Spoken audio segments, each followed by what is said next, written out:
This podcast is part of the Frederick Podcast Network. Learn more at listenfrederick.com.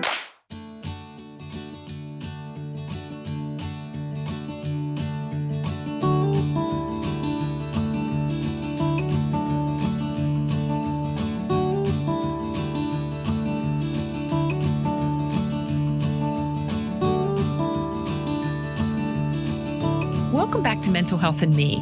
And as you know, there's a lot of things that I watch for in my life and sort of let those things navigate and lead me to my next podcast. And something that I've noticed that's been a big theme in my world lately is I've just felt surrounded by grief. And I don't know if we're just more exposed to it because of social media or what is in the news, but I feel like everywhere I look, I'm just seeing people experiencing grief. And what I've learned is that when someone is grieving, everyone has an opinion about it. And we see people who are maybe popular. You see like Charlie Kirk's wife or Twitch's wife, or recently in the Olympics, how they honored Johnny Gaudreau. And his wife had, lost him, and they're finding ways to deal with this grief and process it. And I even, love musicians, and we see actors, people that we maybe admired, and they're dying, and we feel a certain way about it because we're experiencing sort of this grief with that. One of my very favorite musicians ever, Brad Arnold from Three Doors Down. I've loved him since I was in high school, and he died, and he was only in his 40s. And I remember just sort of looking at that and thinking, how tragic, like what a loss for his family and what a loss for all of those who've loved him. But then there's sort of these griefs that come a little bit closer. And even since I've done this podcast, my first two producers passed away. And even one of my very favorite guests, he died somewhat recently. And so I've thought as I've navigated this podcast, like, man, I've just been sort of drawn to grief. So as I look at my Facebook and I see different people experiencing losses, some of them almost sort of make sense. Like when you lose a grandparent or you lose someone who's elderly or something, it sort of lines up in our minds. But then I see things that sort of just knock the wind out of me, right? And that's when we see people lose someone and it just doesn't make sense. They clearly were too young to have died. It doesn't seem like it's fair. That's the ones where we sit around and say, this is not fair. Why did this person have to go? Why did God not save them? And I wanted to do this podcast on grief for a while, but how do you go to those people and say, hey, come talk about your experience, right? They're in the thick of it. They're suffering. And it sort of seems selfish to say, do you want to come on Mental Health and Me and discuss your experience? But there was someone in particular who was really authentic about sharing what they were going through. It's someone I knew, and he lost his wife, and he was blogging and he was sharing about how hard the experience was. And it was really transparent. And so I said, you know what? I'm going to invite him on my show. And so Matt Robinson, how are you doing today? I'm doing good today. Thank you for having me. Thank you for coming down. This is always such a sensitive topic when we discuss grief. And you just seem to be really open to talking about it on your Facebook. And so that's what caused me to invite you in. And why don't you tell the audience what your grief is? Sure. So I'll kind of give a little bit of the backstory of where I'm at. I did pastoral ministry for 14, 15 years. So in pastoral ministry, like you have parishioners that you love and you care for, and they pass away. So death wasn't like an uncommon thing. I lost grandparents. But then the blow for me for grief was January 2024. My wife and I just took on a new ministry position. I was 40. She was 36. It was a lifelong dream position for her. We came back to the area where we were raised. It's a ministry with CEF reaching children. And within 2 weeks of moving, her health deteriorated. She developed a cough that was really bad. We went to the hospital one night, and that quickly snowballed into finding out that she had a colorectal cancer that metastasized to her lungs. And we sat in York Hospital, and the doctor, with not the greatest bedside manner, said that your wife has an advanced aggressive stage 4 cancer that does not have a cure. I anticipate her to live less than a year. And that's like, that was the introduction for me to grief. That's like when my soul broke open, realizing that everything you built with your spouse, because when you get married, the last thing you think about is losing a spouse in their 30s, 40s. Heck, I didn't even think about losing Tiffany till I was probably like 70, 80, 90, geriatric. We've lived a full life. We've seen great grandbabies. We're retired by the beach, all those dreams that you had. So that was the day that grief wasn't just something that I became like familiar with peripherally, but like you felt it, you endured it. It was the burden that you had to bear. And Tiffany fought cancer bravely for 10 months, chemotherapy treatments, oncology, hospitals, but it was November of 24. It became apparent that there was no treatments left, and she passed away November 25th, 2024. And my grief journey from there just kind of developed from there. I wrote about it, honestly, transparently, because something that I was familiar with because I've seen other people pass away, but it's something I had never felt or endured. And I felt like no one talked about it. And so losing my wife and that journey has just been really changing my life in a unique way and changing other people too. Yeah. And if you're wondering how I know Matt, I knew Matt and Tiffany because we did a missions trip together to McDowell County in West Virginia. And honestly, I could probably have you back to talk about that experience in itself. That would be great in the future. I would love that. Yeah, that's actually, that place is getting some national news attention right now. It is, yeah. But that's how I knew Tiffany. Very nice lady. Yeah. Clearly had a servant's heart, just loved her family, loved serving the Lord. And so it really, from the outside, you look at that and think that's so unfair. And I watched your journey on Facebook, and I just remember praying for your family that she would make it till Christmas. And, the Lord did not answer that prayer. She did not. And I just felt for her because she's roughly my age and she was leaving her children. And I thought, man, how do you do that? Like, how do you walk through that and just know you're not going to see your kids grow up? It was hard. Like for her, we had a lot of heavy conversations when you find out your lifespan's going to be short. Like most married couples, a lot of your conversations are futuristic. What's our next vacation? What's our next trip? And we were living literally like in the moment. We loved each other in a unique way, though, because it's no longer a hopeful decades. It was just loving each other for the hours that you had. But one of the hardest conversations for us was the realization that she wouldn't be there to see our kids become teenagers or to date or to drive. Those were really heavy conversations that we had. I'm grateful that we had them. I'm grateful that she had the courage and the bravery to want to talk about that. And she had the faith to talk about it. And one of the things you mentioned was the unfairness of it. And I've been a Christian since 2003. I've been a servant. I've been in pastoral ministry for almost 20 years altogether. But I remember when she was hospitalized, found out she had cancer, and walking through the ER and seeing people that were, on drugs and alcoholics and sitting down there, and they're going to get out, from the ER. Their life's going to go back. And I'm like, how unfair is this? That here's somebody, wasting their life, and here is my sweet wife who didn't even watch PG movies. Like she wouldn't use 4-letter words, sweetest, kindest soul that you could have ever met. And yet her journey was going to be cut short. And it was a hard balance. Like a little bit of bitterness existed in those feelings of it being unfair, trusting God's sovereign plan, but still feeling raw human emotion and mixing in with that at the same time was hard. It's difficult. And I appreciate you saying that. I think sometimes people act like Christians should be exempt from the humanity of it, as if that they should just say, well, it's the Lord's plan, or some cliche statement that is not helpful. And, Christians suffer just as much. Like our flesh hurts just as much when we lose what we love. Agreed. Like for me, I looked at how I grieve, and I still grieve with hope, but that doesn't mean that you don't feel the emotion. Like your heart still breaks, your soul still hurts. And for me, it was difficult because you have other people give you the stereotypical, nice answers because they don't know what to say. So they give you a good theological truth, like somebody will put their arm beside you and like, God's got a plan. And theologically, like biblically, I'm like, no, duh. I'm like, I know that. But in the moment, I'm like, I don't want to hear that. That's not really comforting. It felt like Job's friends with Job. They did a really good job when they were quiet. But when they opened their mouths, they're like, let me comfort you by critiquing you. Or one of the other guys, I loved him. He was a faithful brother of mine. But he came up to me and he's like, I want to let you know you're suffering really well. And I'm like, this is not a pass and fail kind of thing. I'm like, I'm not looking for a passing grade for suffering. I appreciate that because from his estimation, what he could see was I'm doing well with my grief. But that's what you see on the outside. On the inside, it's a storm. It's a tumult that just goes against you. But yeah, it's difficult because people mean well. They say beautiful theological truths that I probably did prior to losing Tiffany, but it just lands differently whenever that person is actually in the storm. It's like seeing somebody in a ship that's being tossed about and somebody in a perfectly fine ship drive by and be like, the storm's going to end one day, and just keep sailing by you. And you're like, yeah, thanks a lot. I appreciate that. And don't get me wrong, I appreciated that. I want to be really graceful because people that haven't been there don't understand the foreign language of grief. But at the same time, it still hurt. You still feel the same emotions that anybody else does. As a Christian, you're not inoculated or vaccinated from pain or suffering. You endure it just the same way the unsaved world does. But the perspective of keeping the hope of the gospel and what God's done, that was the net that caught me again and again and again. And I needed that. It's the thing at the end of the day, as dark and difficult as what it was. It was the gospel, the good news that Christ loved me, that held me together. That doesn't mean it wasn't difficult. Doesn't mean it's still not difficult now. But it means that's the one thing that held me together.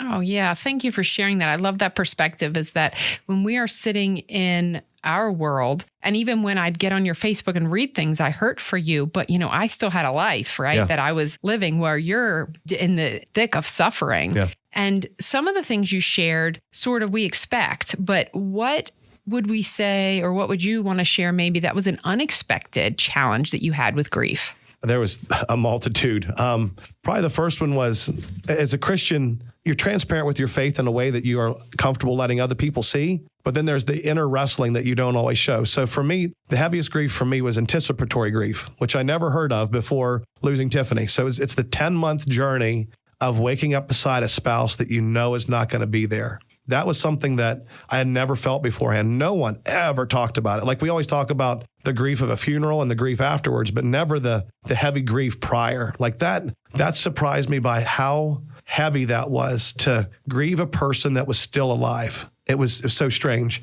One of the other things that surprised me was the way that people expected you to grieve afterwards. Like, people that are the most opinionated about grief are usually those that have never tasted grief, have never been through it at all. They give you ideas of what to do and how to do it and when to do it. And I'll give you one of the examples. I had a really great counselor. I love one of my counselors. He was a super great man, Christian counselor. I love him. He was giving me really good tips on grief. And I remember looking at him and saying, could you tell me, like, how do you use this grief tips? Like, how do you use it in your own life? And he sheepishly looked at me and he's like, my mom and dad's still alive. My wife's still alive. All my friends are still alive. My kids are still alive. He's like, the worst grief I've ever experienced is the loss of my cat. And I'm like, I'm taking grief advice from a guy that's only lost his cat. So, like, I think that was one of the other ones, is how strongly opinionated everybody was that they thought grief should look like this. And I learned to be graceful, because everybody's grief journey is different. Like, I'll give you an example. Like, the one person said, Matt, you need to move on. Like, they felt I was taking too long. And then the next day, somebody's like, Matt, you're going too fast. And I'm like, how do we get two very different opinions? But everybody, when you openly grieve like I did, you openly open yourself up that people would judge how that's going to look. And their judgment was typically wrong. One of those was a few months after Tiffany passed away. I had an opportunity to meet a widow who had lost her husband. And we started having communication, started dating. And then I had two people on both sides again, like, oh, it's too fast. And other people saying, oh, you're taking your time, move faster. Like, your family needs a mom back. And it was unique that you have two people really strongly opinionated on two different perspectives. So that was some of the most unexpected things. But to be fair with you, like, I'll say it again, like, grief is a foreign language. I didn't understand how grieving people spoke until I actually had to be there. It's like speaking French. I don't know French, but once I learn it, I can understand it. The language of grief is something that people that best understand it are those that go through it. So it was a whole new learning curve for me. Not just what you learned in Bible college, just words to say and verses to give, but life experience that changes you. Yeah, thank you for sharing that. And I do think, as a clinician, I don't come in with sort of these stigmas towards grief. Yeah. But I see the world doing it. I mean, they're policing, well, this person lost their spouse. They shouldn't dress like that. They shouldn't go to these places. They should not smile. Why aren't they crying enough? Just this really interesting opinion that we come up with when we see these little snippets of someone's life.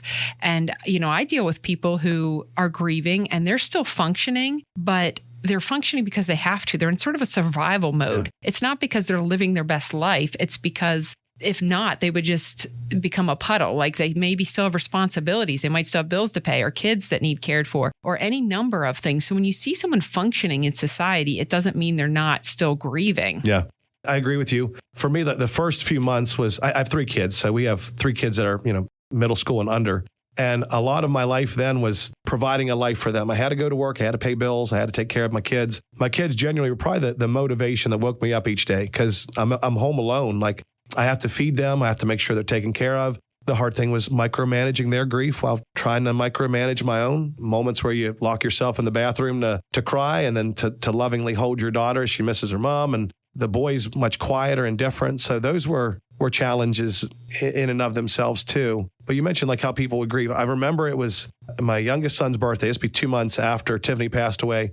We went out to eat. First time together as a family, like out to eat. We were at a hibachi grill, and I took a picture of me and the kids. I'm smiling, I'm laughing. Like, I remember like feeling lighthearted. The grief was still there, but I remember feeling lighthearted. And I put up the picture on Facebook, and somebody made a comment. They're like, I'm surprised he's smiling again. And I'm like, number one, I'm like, if that's an opinion of yours, it's okay. But I'm like, how could you have such a heavy opinion to post about it on social media? So I think for people, as they put everybody else under the microscope of what grief looks like, you assume grief looks like something when it's really not. And you don't know what that person's going through privately.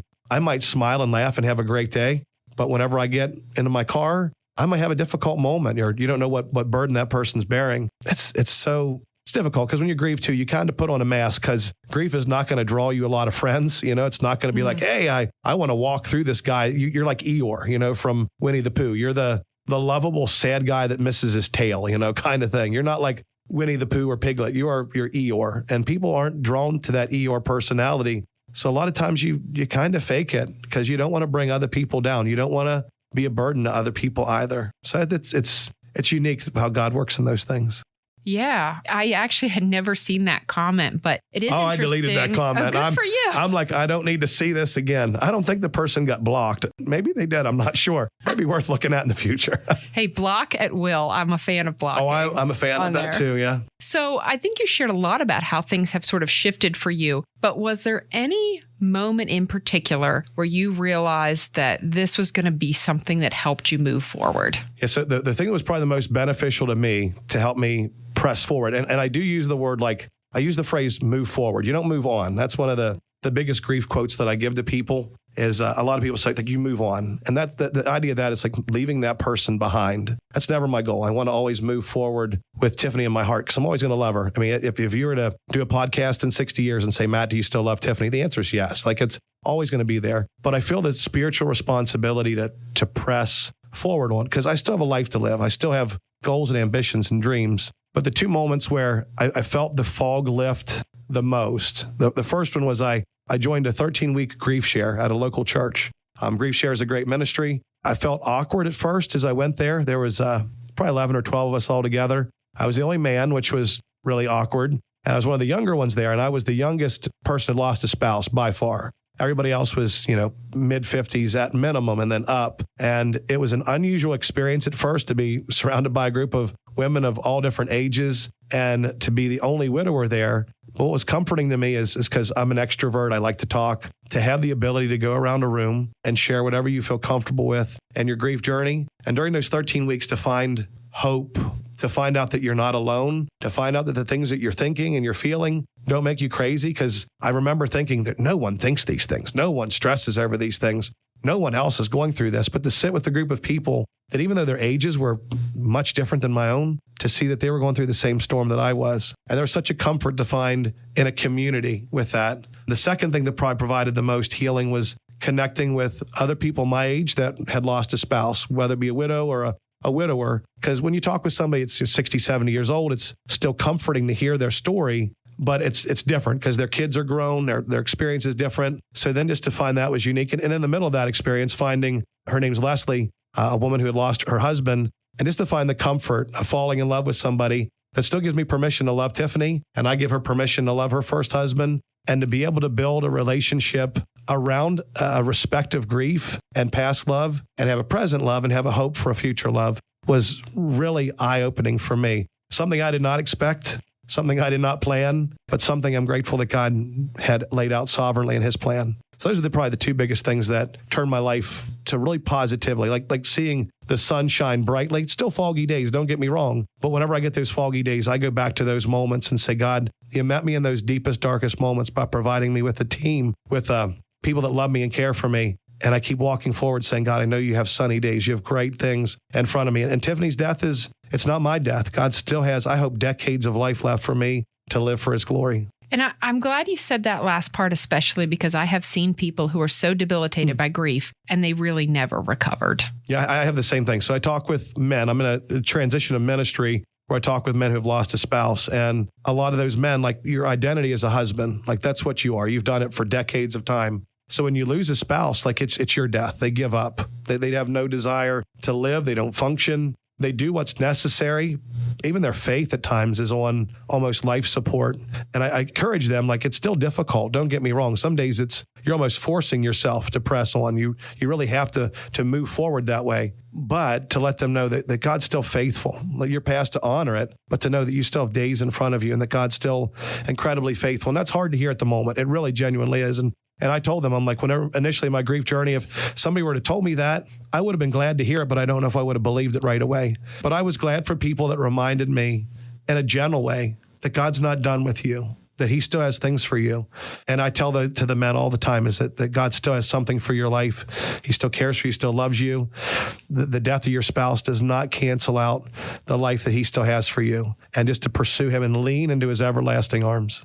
Yeah. And, I as a therapist, I'm as non-judgmental as you could be. So when you're in my office, I'm not judging you in any capacity. But outside of the office, sometimes I'm scrolling on Facebook like anybody else. And I'm like, So I see one day you were posting that you were seeing somebody. Yep. I didn't think much of it. And I think maybe I was slightly curious how you met the person, but I just kept scrolling kind of thing. And then one day I see you post about being engaged to this person.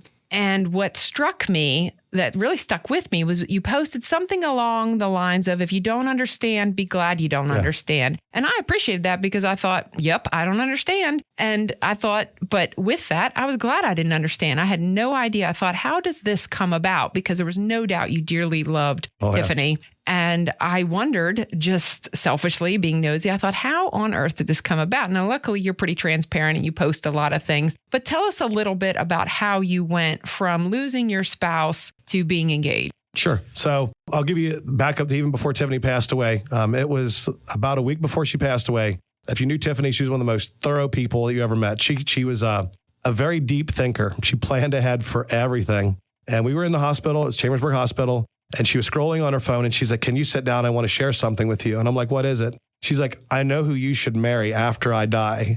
Talk about it. It's like, it's an awkward experience to have a dying wife say, I know who you should marry. And I'm like, in a humorous way, she picked out other spouses for me along the lines of her cancer journey. One of them was a vegetarian, which would not have worked out for me. One of them was a bartender, which would not have worked out well for me. So she would jokingly pick somebody out. But this one, I'm like, okay, she's got somebody humorous. We're going to have a little bit of humor. And she's like, I've been reading on this website that widowers that marry a widow have less than a 2% chance of divorce. And they're usually really happy. She's like, whenever I die, I want you to marry a widow. I'm like, no, like imagine creating a dating profile, widower seeking widow because my wife says I should, that's a little awkward and weird. So that was a conversation that I filed away. And then after Tiffany passed away, I joined an online grief share group. It wasn't for dating or nothing like that. As a matter of fact, dating wasn't encouraged. And I got connected with a youth pastor from New Jersey and a worship pastor from Oklahoma. And Leslie was part of this group too, where it's our job to talk about ministry and faith and see what God's going to do. Leslie was a missionary in Uganda. Her husband was a Ugandan. He died in a motorcycle accident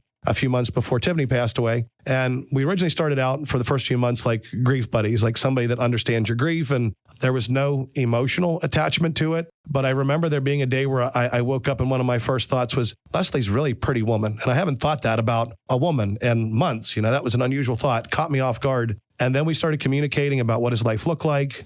We both love ministry. We had a lot of things in common. We talked about the idea of like blending families. What all does that look like? A lot of complications along the lines. And we kind of did that Gideon thing where you put the fleece on the ground and say, make it dry and the ground wet. And then we did the opposite. We did that so many times that the Lord probably ran out of water because we're like, just tell us, Lord, what you want. But that experience was unique and it was healing too. And it was unexpected because if you would have told me that I would have fell in love by God's sovereign plan that way, I would have told you were crazy. Like there was no way. And I did not, like neither one of us looked for it. It's not like something we put out on a dating website saying, single person looking for this, that, or the other thing. It was one of those things that became so glaringly apparent that God was in it that you were left with the option of either obey or disobey. And from that moment forward, it's just been incredibly healing, not just for us, but for our families too, because Leslie lost her mom when she was 15 to a cancer. So she's able to communicate with my kids about what it looks like to lose a mom. My mom's still alive. So she's able to talk with my kids. What does that look like? How do you feel today?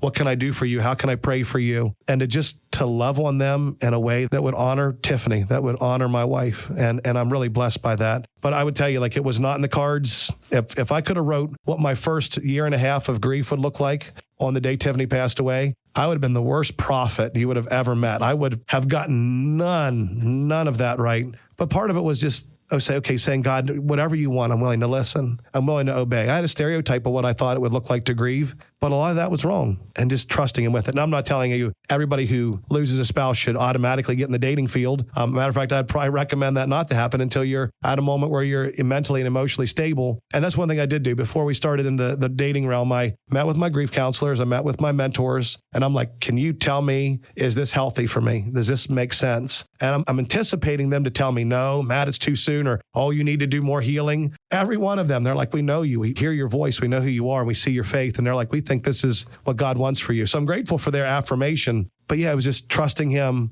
with those big, unexpected next steps.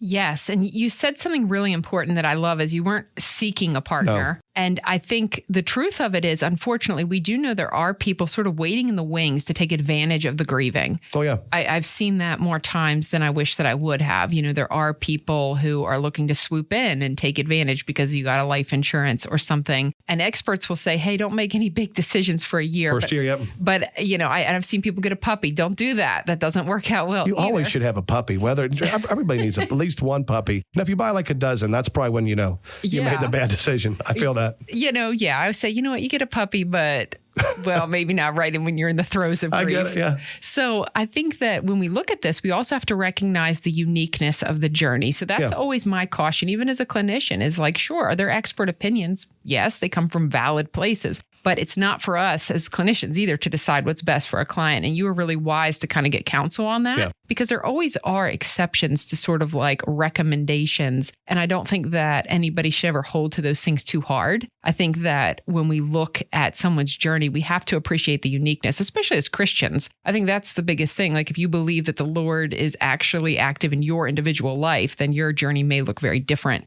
from someone else's or what the textbook says it should look like. And there's not like for me, and you're the clinician, so you get this better than what I would. I did biblical counseling, like learning how to walk people through different issues, through a biblical perspective. But at the end of the day, it's not cookie cutter. It's not, every person's different. You have an idea of what you want to say to them, but their experience is unique. Their heart is unique. Their story is unique. Their grief is unique. So I became really graceful with what people go through. But you mentioned some of the things is the men that I work with now that have lost spouses, every one of them are different in how they heal and how they hurt and what they look for, and finding a way to be graceful with them while they go through it has just been unique. I want to be patient to watch other people go through their grief and not judge them, but to love them and at least be a sounding board to them to hear what they're going through. I'm grateful for those that were my sounding board because a lot of people can make a quick judgment based on what they see on the outside until they actually live on the inside. It's one of those proverbial, you haven't walked a mile in someone's shoes. I want to walk a mile beside that person to know what they're going through and to see how I can help them and love them.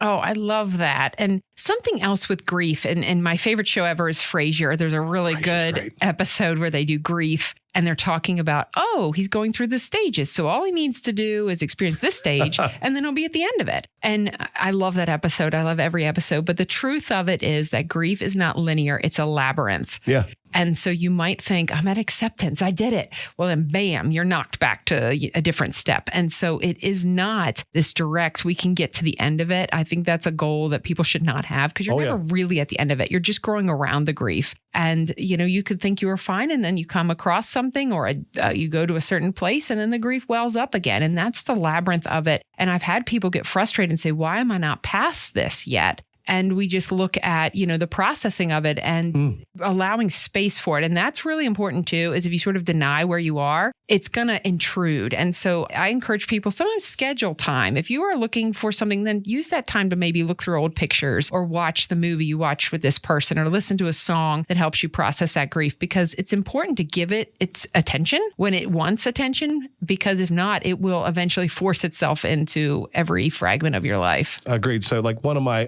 quotes that I use is that grief can either be your teacher or your master. You have two options. It can either master you or you could let it teach you. And grief's been a great teacher for me, but I need to let it have its time. Like I can't fight off the emotion when I feel like I need to cry or I need to express how I feel. That's not healthy for me. And one of the things I really appreciate, like it's a great quote where it's a labyrinth. I value that because that's the daily life that I live. I think everybody has the expectation that there's somehow magically a finish line that you cross when you grieve, that there's a day where you're like, it's over. And it's never that way. So for me, like if you were to look at what everybody says that the stages of grief is, the stages of grief that was heaviest for me was while Tiffany was live through anticipatory grief. But then even now, we're talking 2+ years later from her diagnosis, which is mind blowing when you think about that. It's been like 25, 26 months ago since she was diagnosed. There are still days where I go back to those 5 things and I'm still struggling with them at times. Now, there's still great healing and there's great progress, but it's not like all of a sudden you look at the stages of grief and you check off the box and say, I don't got to worry about that one anymore.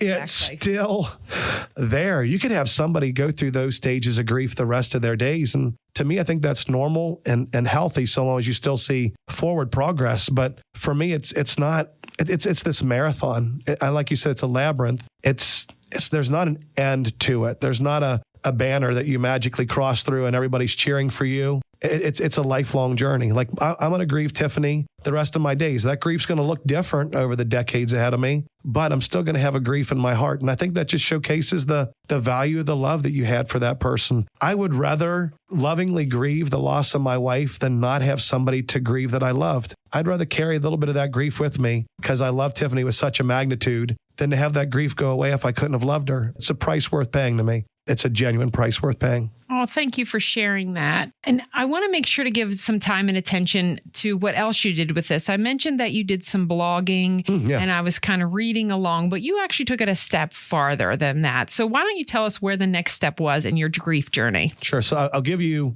why the grief journey became personal to me. Is it was shortly after Tiffany passed away. I'm like, I need a community of people my age. I'm like, does that exist? How do I find that? And I found them on like online groups, but then that was like online. That was a little weird. I'm like, I wanted a personal relationship with other people. So I Googled Christian ministries for widowers.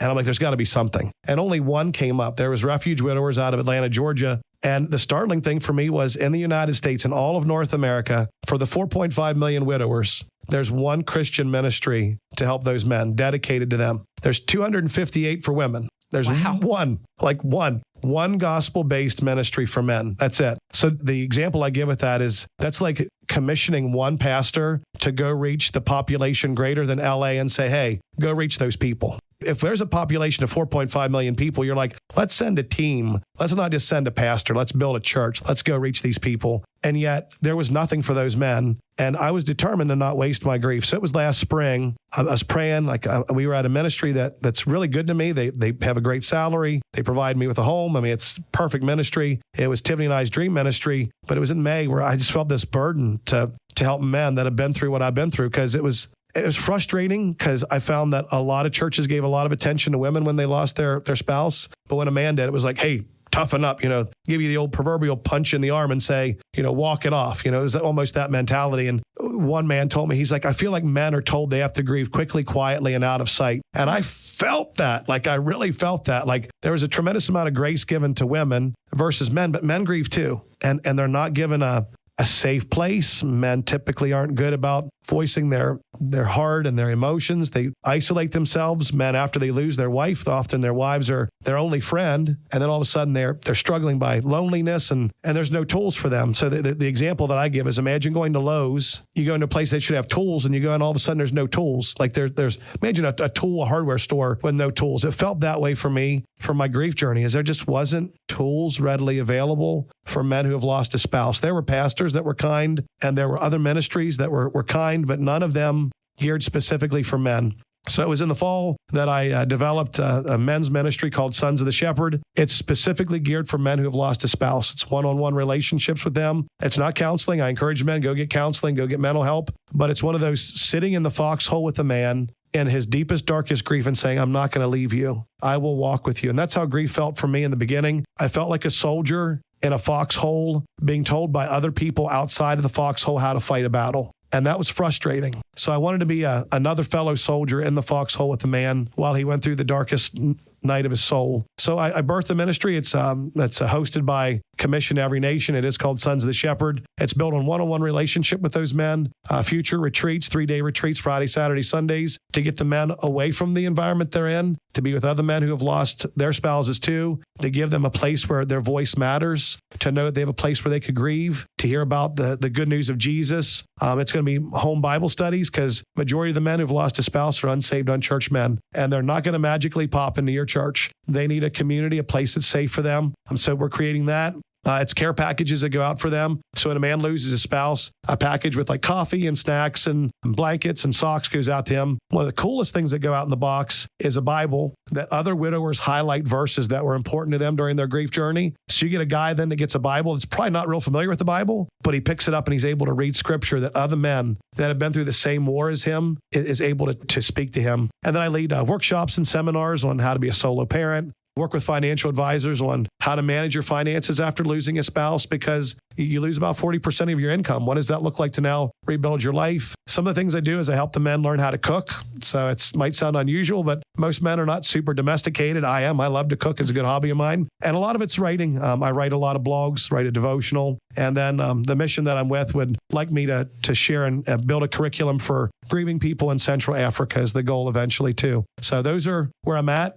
Starting the ministry full-time in May. It's a support-based ministry, so we're leaving a good-paying job with a home to go step into the unknown to say, okay, God, we're trusting you with this. And your unknown looks even more bizarre than what people might think, because it's not just hanging out here in the United States of America, right? No, it's all over. So Leslie was a missionary in Uganda, and we found out there's no grief ministry in Central Africa. It's like zero, none. And C10, Commission Every Nation's like, wouldn't it be great for you to share your story with people that are there? It's culturally different. Les understands the culture. I don't, but we understand grief. We want to do that. And part of the work also would eventually be in Canada. We'd like to have a ministry there because there is no men's-based ministry for grieving men in Canada. There is nothing, like zero. So in all of North America, I think it's 5.5 million widowers, all North America, Canada, and United States, there's only one missions organization focused on providing hope and healing to hurting men. Only one. And that was until January this year. Now there's two. I have the joy of being able to lead that one. So the odds are a little better with two versus one, but I'm excited to see what God's going to do. I'd like to mentor other men along the line that to be something to grow, because it's something I can't reach all those men, but another man could take his group of men that are near him and just love them and care for them and take his story that is uniquely grafted into his heart and to love on other men too. Oh, that's great. I think you're going to have such an impact. And as a clinician, the majority of people who come in to see me are women. I certainly do get some men, but you're right. Men are not necessarily lining up to use some of the tools that are out there. Agreed. It's just how it is. And if they are not someone who is involved in a church, they're certainly not walking in Sunday morning and finding someone and saying, hey, I'm suffering. It's just not going to happen that way. So the small groups, I think, are going to be fantastic. And I think you'll certainly have a lot of connection with people. And as I'm looking at this, and I just can't help as a mom, my heart, of course, was for your children. And I thought of Tiffany and I thought, man, leaving your kids. And now here you are sort of burdened with doing what you believe is a ministry, but you're also a father. Yeah. And how do you pull all this together? Because it sounds like your whole family would take a journey. We would. So whenever I came to C10 to create Sons of the Shepherd, I made it perfectly clear that my children are not going to be a casualty of a new ministry. The hard thing with the job that I'm at right now is it's demanding of my time, a lot of evenings where my kids now don't have me the way that they rightly probably should deserve me. And that's one of the other burdens for Sons of the Shepherd is a ministry that's geared toward hurting men, but also one that doesn't cause me to neglect the priority of my children that I have. Like I can get another ministry, I can get another job, I can do anything God asks me to do, but my children are not a negotiable. They have one dad, they have one parent currently in this world right now, and they need my time and my attention. So when I told that to C10, they're like, if you spend 80 hours a week with your kid and 5 hours a week doing ministry, that is a great week of ministry. I'm like, praise the Lord. The transition's given my kids a chance to know that we have a lot of adventure in front of us, a lot of faithfully following God, but also to know that my time is going to be focused on you and giving them the rightful attention they deserve. Because in the realm that we live, my kids need me more now than they ever have before, because I'm all they have at this point. We have other family that's not naturally with us, but I'm their only parent, and I want them to know that they are never a negotiable to me, never negotiable to me. And they feel that priority. So we spend a lot of time together as a family. We do a lot of traveling together as a family, and my kids know that they are a non-negotiable priority for me. They like the adventure. I'm grateful for that. Tiffany and I created an adventuresome spirit as we led short-term missions trips for 4 or 5 years. My kids never had the grass grow under their feet, so they like that. They've adapted well to that. I'm super grateful for those years planning short-term missions trips because it built my kids with the inspiration that life's an adventure and God's going to do things faithfully. But even across them, their grief journey is unique too, because the boys grieve differently than Maggie does, and Maggie grieves differently than they do. But just loving them and letting them know that they always have a safe place, no matter where they're at in their grief journey, that I love them. I'm going to listen to them and give them every tool that I can. I would pour out everything I can for my kids. If it meant me having nothing left to give, I would do it. I'm super grateful that God gave me 3 kids, and my kids remind me of my wife every day. Today's actually my daughter's birthday, and she looks just like my wife. So it's a gentle reminder to see the beauty of my wife in heaven in the eyes of my little girl on planet Earth. Matt, that perspective is just fantastic. And I wish more people saw the responsibilities the way you do. I've worked with plenty of people who had a ministry parent or a pastoral parent, and they burnt out. They said, my parent was never home. My parent never cared about anything. They were always with the ministry or with the church. And they came out with this incorrect perspective. And, it's very important that we boundary anything that we're passionate about to keep our priorities correct. And certainly from a biblical model, those priorities are laid out very clearly. So I love that your perspective is there with your children, and you are going on this adventure together because you have your 3 children and your fiance has her 2 children. Just 2, yep. How is that? What would you say to someone who sort of has that fear of, oh my gosh, like I don't want my kids to have conflict with someone else's kids. Like, how do we mix these kids together and have peace and harmony? What would you say to them? So that was probably one of the unique discussions we had, because our kids, they had met each other like online and communicated, but not physically until the end of last summer. So we're like, what does that look like? Until you're actually in the same environment, what does that look like? So we flew out to Uganda, and both of us, her and I were both nervous. We're like, how are our kids going to get along? So you're praying providential miracles. God, let this be super good. And the unique thing was how well our kids meshed right away. And to be able to sit at a table and talk about Tiffany or Sam as if they were still there, and having a community, like, because my kids don't know any other kid that lost a parent. And same thing with Les's kids. So all of a sudden, to find the commonality of somebody that actually is going through the life experience that you are, and to build love and camaraderie there was unique. Her son, Philip, he's adopted. He's a Ugandan boy. He's sweet. He's kind. Him and my boy Titus are like, I call them the Splash Brothers. They are identical. They love fireworks. They love video games. They get along. And don't get me wrong, there's unique things when you blend a family that's not always easy.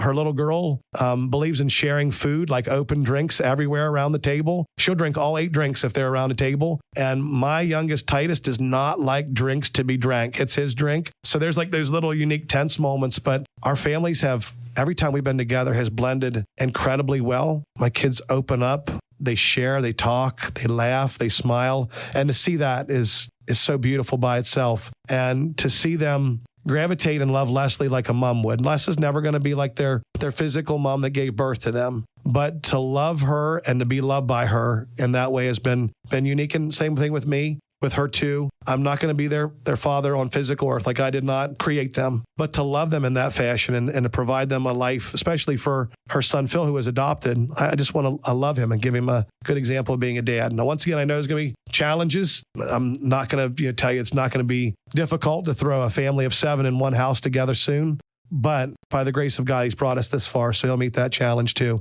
That's a challenge is worth facing. Not every challenge do I like, man, I look forward to meeting this challenge and tackling it. This is one of these challenges where I'm like, I can't wait to face these unique circumstances. Those are battles worth fighting. And I'm looking forward to succeeding in those battles. Well, Matt, I expected this to be a good podcast, but you've really outdone yourself with what you've shared. And, I spent this winter too much time on TikTok.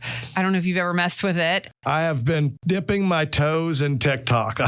Well, there's something called a drag path. So, I know that. Yeah. Okay. And I ended up in these little algorithms, which I shouldn't have, but it's people showing like a picture and saying this person had no idea it would be their obituary photo. Or like, this was the last video I took of this person, or this was, the food they set out. They were going to make dinner after they just ran to the store and grabbed something real quick. And this is people publicly, desperately grieving because they don't know what to do with it. And so they're turning to TikTok to just pour out their grief. And it is heartbreaking. I mean, I'm looking at these people and one story after another is just horrific. And it's so sad. And I'm like, man, it's very clear to me that people don't know what to do with their grief. They just don't know where to set it. They're looking for someone to sort of hold them in it or to walk with them in it. They're turning to TikTok. So your ministry is going to be so impactful, I'm sure, because I do think people are seeking it. They just don't know where to go. I agree with you. So in the last month, so Sons of the Shepherd is officially like a month and a half old. I've been able to connect with 14 men. And some of those men have been in a similar like drag path where they've put themselves on social media.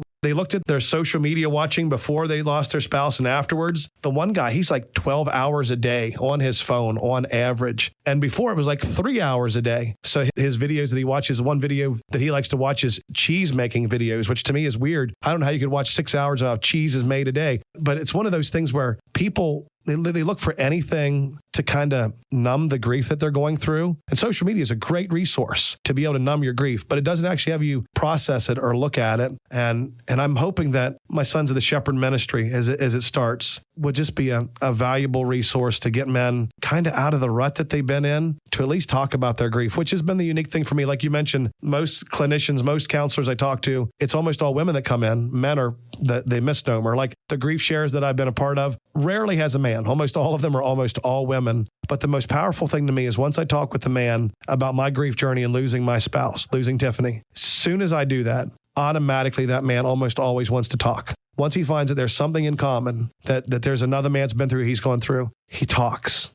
And I love hearing that from him. Just giving him a safe place to verbalize his heart, to tell him, be ugly, be bitter, be difficult. Just let it out, because those men just swallow it and they hold on to it. And it's never healthy. They can't process it that way. So I'm praying that this would be a good tool and that I'd be a good resource to men as we lovingly walk beside a good shepherd. And well, you've certainly nailed it. And, the last thing I do want to touch on is what would you say to someone who lost a spouse in a way that maybe came with a stigma? So Tiffany didn't smoke, but if someone is married to a smoker and they die of lung cancer, or, there's certain griefs that we've almost decided are acceptable. Like we see things like they lost a spouse to suicide, or maybe they mistook a prescription and they died that way. And I've dealt with people who are like, I can't let anyone know how they died. And there's sort of this, we've decided these deaths are okay and these ones are sad and these ones are like, well, they earned it. Yeah. And what would you say to someone who's sort of afraid of sharing for that reason? So I would tell them grief is grief, no matter what the story looks like. Losing a spouse is horrific. But my biggest thing I always recommend for somebody, no matter how you lose your spouse, is talk with somebody about it. Don't sit back and say that your grief is less than. And I get people that are like that, like a person who loses a spouse through drug addiction or suicide. They feel like because they lost their spouse that way, that their grief is less valid. And I tell them, no, your grief is just as valid as anybody else's, whether it be losing your spouse through a drug addiction or a 10-month cancer journey. You need to process that. And the other thing is finding a counselor that would listen to your story too. Because as you lose a spouse in that way, sometimes you're bitter with that spouse and you have a hard time letting that communication happen in your heart. So I would tell them that grief is grief, and to seek counsel and to get help and to talk with other people. And to be honest with you, be honest about your grief too, as transparent as you feel to be. Because at the end of the day, the way you lost your spouse, you're not the only person that lost him that way. And you can help other people. Now, once you get to that moment of healing, you could share that story with somebody else. And out of the woodwork, people will say, oh, I lost my spouse to suicide too. I've never talked about that before. Can you help me? Or I lost my spouse to drug addiction. Like I get a lot of that on the social media pages where one person shares their story, only one. And some of them are awkward, difficult, almost triggering style stories. But then if you look at that newsfeed on social media, it is filled with other people saying, thank you for sharing your story. That's my story too. I've never told anybody that. And it's unique to find that community. And I do recommend find a community of other people, like-minded faith, that have been walking through a grief journey for you to lean into. It's great to have counselors. I love counselors. They're great. I love counselors. But to have somebody walk through that personal experience and just listen to you and love you and to give their time to sacrifice to you, that's a big deal. So that's what I would recommend to that person. Wow, Matt. Well, thank you. And where can the listener find out more about you and about Sons of the Shepherd? Sure. So they could go on, the website just got bought 2 days ago. So if you were to go to sonsoftheshepherd.org, it would just say in construction right now. So in about 4 to 6 weeks, it'll be live. You can go on the social media page at Sons of the Shepherd. You'll see the little shepherd, the shield there. It's blue and gold logo. You can look me up on social media, Matthew Robinson. You can look it up on, I think it's on TikTok. Yeah, it's on TikTok. Yeah, I've been on TikTok. I almost repent of mentioning that to you. And then there's Instagram too. So on all the social medias, I post regular videos, Facebook Reels, devotionals are posted there regularly. Great tools to be able to put in other people's hands. And maybe you're not grieving. Like maybe the person right now listening isn't grieving, but I guarantee you they know somebody who is. They could take those tools and share it with somebody else that has it. Like if you have a hammer in your home and you don't need it, but your neighbor does, let them borrow that hammer. It's the same thing with the grief grief journey, you might not need the tools that God's given me to share right now, but maybe your neighbor does. Or maybe the quiet little widower in your church that is just sitting there quietly every Sunday. Maybe he needs some of those tools or resources. So it's not even just if you're grieving, it's everybody knows somebody that's grieving. Share it with them and let them know that there's a faithful God, a man of sorrows who walks beside them too and loves them. Well, Matt, thank you so much for coming into the Key 103 studio. We'll look forward to following your journey on with Sons of the Shepherd and seeing what happens next. I'm excited for you and for the next few months. Thank you for having me today. I really appreciate it. Thank you for tuning into Mental Health and Me, sponsored in part by the Listen Frederick Podcast Network. Until next time.